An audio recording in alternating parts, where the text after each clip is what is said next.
तब वहां पतरस ने पास आकर प्रभु से पूछा कि हे प्रभु, यदि मेरा भाई अपराध करता रहे तो मैं कितनी बार उसे क्षमा करूं?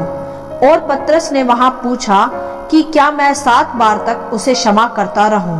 ऐसा सवाल पतरस ने वहां यीशु मसीह से पूछा, क्योंकि मेरे प्रियो, चेले सदा प्रभु के साथ साथ रहते थे तथा उनसे स्वर्गीय ज्ञान को, उनकी उत्तम शिक्षा को ग्रहण करते तथा समझते रहते थे। तो इसीलिए पतरस ने क्षमा करने के विषय प्रभु से सीखना चाहा। तब आगे प्रभु यीशु ने पतरस के इस सवाल को सुन उसे उत्तर दिया और कहा कि मैं तुझसे यह नहीं कहता कि 7 बार तक तू अपने भाई को क्षमा कर, वरन मैं कहता हूँ तू 7 के 70 गुना तक उसे क्षमा कर। अर्थात निरंतर क्षमा करने के विषय यीशु प्रभु यहाँ पतरस को सिखा रहे थे। तब प्रभु ने आगे पतरस तथा और चेलों को क्षमा के विषय आगे दृष्टांत में समझाया कि इसीलिए स्वर्ग का राज्य उस राजा के समान है जिसने अपने दासों से लेखा लेना चाहा। और जब राजा लेखा लेने लगा तब एक जन को उसके सामने लाया गया जो कि राजा के 10,000 तोड़े तक का कर्जदार था। मतलब उसे राजा का अधिक कर्ज देना था, परंतु उस मनुष्य के पास चुकाने के लिए कुछ रुपए न थे। तब आगे उस स्वामी ने यह आज्ञा देते हुए कहा कि इस दास का जो कुछ भी है, अर्थात यह इसकी पत्नी, इसके बाल बच्चे, सब कुछ बेचा जाए तथा इसका कर्ज उतारा जाए।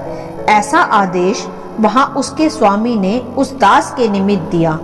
तब आगे हम देखते हैं कि तब उस दास ने यह सब सुना तथा अपने स्वामी के पैरों में गिरकर उसे प्रणाम किया तथा उससे विनती की और कहा कि हे स्वामी, थोड़ा धीरज धर, मैं सब कुछ भर दूंगा। इस प्रकार उस दास ने अपने स्वामी से क्षमा मांगते हुए अपने सारे कर्ज के लिए मोहलत मांगी। तब आगे उस स्वामी ने फिर उस दास पर तरस खाया तथा उसे छोड़ दिया और फिर उस दास का सारा कर्जा भी क्षमा कर दिया। यहाँ स्वामी की दयालुता तथा करुणा प्रकट होती है। पहले हम इतना दृष्टांत समझेंगे।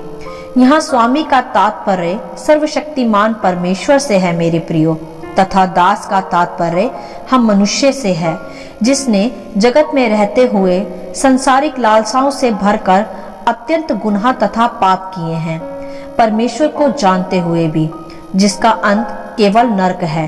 परंतु जब हम मनुष्य अपने सच्चे परमेश्वर से अपनी सभी गलतियों के लिए, अपने सभी पापों के लिए क्षमा मांगते हैं तथा अपना मन परिवर्तन करने के लिए उसकी आज्ञाओं पर चलने का वायदा करते हैं, तो हमारा परमेश्वर दया तथा करुणा से भरा हमारे सभी पापों को क्षमा करता है तथा हमें गले से लगाता है, जबकि हम गुनहगार हैं तब भी। बिल्कुल उसी प्रकार जिस प्रकार उस स्वामी ने अपने दास का कर्जा क्षमा कर दिया, उसके विनती करने मात्र से उसे नरक की आग से बचा लिया, वैसे ही हमारा परमेश्वर भी हमें हमारे पापों का दंड नहीं देता, यदि हम अपने सभी पापों का अंगीकार करें तथा उस सच्चे परमेश्वर से क्षमा मांगे। तब आगे हम देखते हैं कि परंतु जब वह दास जिसका सारा कर्ज उसके स्वामी ने क्षमा कर दिया था, जब वह बाहर निकला तो उसके संगी दासों में से एक दास उसको मिला जो कि उसके 100 दिनार का कर्जदार था केवल। तब उस पहले दास ने उस दूसरे मनुष्य से अपना केवल 100 दिनार का कर्जा वापस मांगा तथा उसका गला घोटा और कहा कि मेरा जो कुछ तुझ पर कर्ज है उसे मुझे वापस कर दे। इस पर वह मनुष्य गिरकर उसे प्रणाम करने लगा तथा उससे विनती करने लगा और कहने लगा कि धीरज धर, मैं तेरा सब कर्जा भर दूंगा। परंतु उस लेनदार दास ने उसकी विनती ना मानी और उसके साथ बुरा बर्ताव किया तथा उस मनुष्य को जाकर उसने बंदी गृह में डाल दिया और कहा कि जब तक तू सारा कर्जा ना भर दे तब तक यहीं रहेगा। ऐसा बर्ताव उस दास ने अपना कर्जा लेने वाले के साथ किया।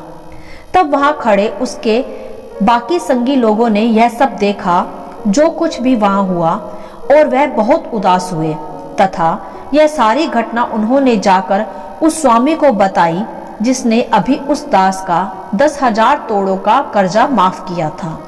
तब उस स्वामी ने वापस उस दास को भीतर अपने पास बुलवाया और उससे कहा कि हे दुष्ट दास, तूने जो मुझसे विनती की तो मैंने तेरा सारा कर्जा माफ कर दिया, और जैसे मैंने तुझ पर दया की तेरा कर्जा माफ किया जो अधिक था, तो क्या तूने अपने कर्जदार का सारा कर्जा माफ नहीं करना चाहिए था जो थोड़ा था?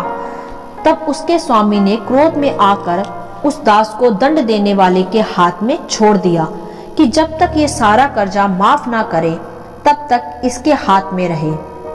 और फिर आगे प्रभु यीशु ने चेलों से कहा कि बिल्कुल इसी प्रकार यदि तुम में से हर एक अपने भाई को मन से क्षमा ना करे तो मेरा पिता जो स्वर्ग में है तुमसे वैसा ही करे।